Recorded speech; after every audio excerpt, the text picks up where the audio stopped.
안녕하세요, 노원김입니다. 자, 오늘 알려드릴 내용은 보통 투자자분들이 황금선이라고 사용하는 21선 대신 외국 트레이더들이 많이 사용하는 이동평균선을 알려드릴 건데요. 지금 보고 계신 차트에서 이 노란색 선이 단순 이동평균선 21선입니다.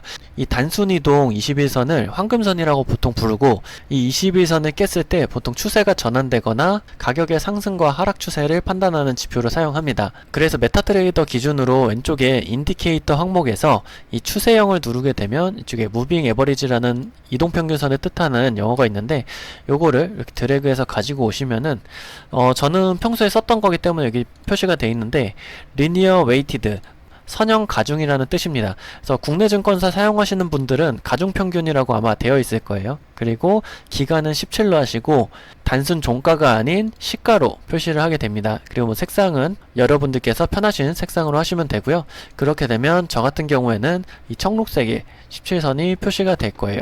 무빙 에버리지 하나 더 가지고 와서 이번에는 기간을 4로 하고 선형 가중의 색감만 다르게 표현을 하게 되면 이 이동평균선 4선을 가지고 옵니다. 보통은 이제 단기 추세를 파악하기에는 5분선을 쓰시죠. 5일선을 쓰시는데 선형 가중을 통해서 이제 4일선을 쓰게 되시면 조금 더 단기적인 추세를 판단할 수 있고, 차트를 보게 되면 지금은 8월 20일 오후 3시 50분이고요. 이 노란색 기준으로 했을 때, 그리고 이 청록색을 기준으로 했을 때, 일단 노란색은 지우고 이 청록색과 노란색을 기준으로 했을 때 황금선 20일 단순이동 평균선과 선형 가중 17선을 비교를 했을 때 어느 선이 캔들과 더 많이 부딪혔냐 라고 따져보면, 이때는 처음으로 먼저 17선을 부딪히고 20선을 부딪히고 그 다음에 쭉 내려갔다가 다시 올라올 때 여기는 겹쳤죠. 그래서 동점을 주겠습니다. 그리고 내려왔다가 올라올 때도 17선에 먼저 부딪히고 20선에 부딪힙니다.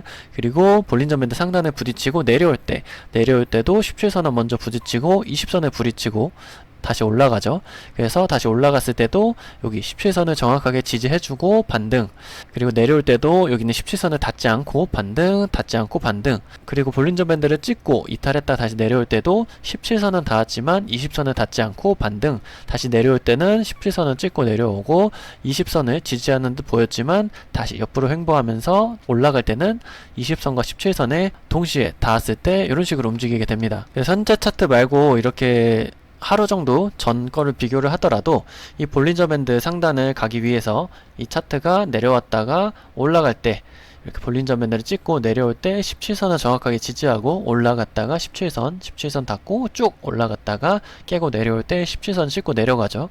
20선에 잠깐 반등 지지를 해주다가 쭉 내려갔다가 올라갈 때도 17선과 20선 동시에 닿았고 내려왔다가 다시 올라올 때 20선에 닿지 않고 17선을 먼저 닿죠.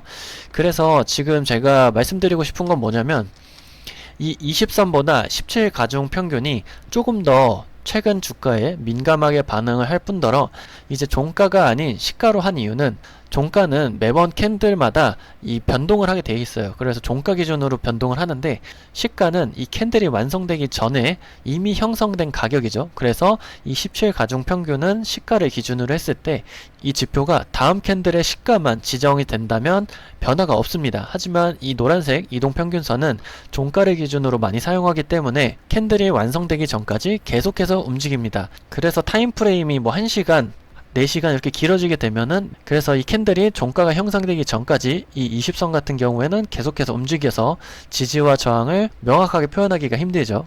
그래서 차트 분석을 하시는 분들은 이제 21선을 지지하는 못하나를 보기 전에 이 17선에서 상당히 많이 부딪히기 때문에, 그래서 내가 볼린저 밴드로 매매를 했을 때 20선에서 익절을 해야지 라고 하다가 17선에 맞고 다시 이제 하락하거나 상승해서 내 수익이 조금 줄어든 경험을 하신 분들은 이 시가를 기준으로 한 17 가중 평균선을 사용하신다면 조금 더 단기 매매에 빠르게 반응할 수가 있고요. 그래서 오늘은 외국 트레이더들이 많이 사용하는 이 17 가중 평균선에 대해서 알려드렸고요.